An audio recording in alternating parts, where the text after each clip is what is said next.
1999 সালের 6 March Jessore town হলে উদীচী শিল্পী গোষ্ঠীর দ্বাদশ জাতীয় সম্মেলনের সমাপনী অনুষ্ঠানে ন্যাক্কারজনক বোমা হামলায় প্রাণ হারান 10 জন।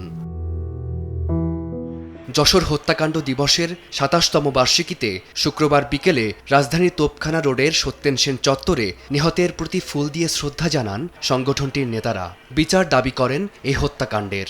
বিভিন্ন জায়গায় যে সিরিজ বোমা হামলাগুলো হয়েছে সেগুলির পুনরাবৃত্তি হয়তো ঘটতো না যদি শুরুতেই যথাযথ পদক্ষেপ নেওয়া হতো।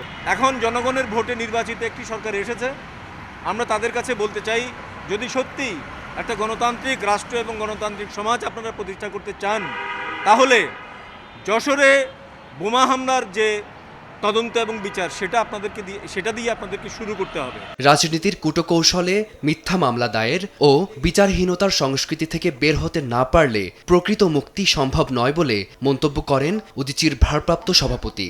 27 বছর পর্যন্ত এর কোনো সুষ্ঠু বিচার হলো না। এই বিচারহীনতার সংস্কৃতি থেকে প্রিয় স্বদেশ যদি বের হয়ে না আসতে পারে, তাহলে পরে সাধারণ মানুষের মুক্তি মিলবে। অসাম্প্রদায়িক বাংলাদেশের চেতনা ধরে রাখতে 27 বছর পরও শিল্পী গোষ্ঠীর সদস্যরা সাংস্কৃতিক লড়াইয়ে এখনও গাইছেন মুক্তির জয়গান।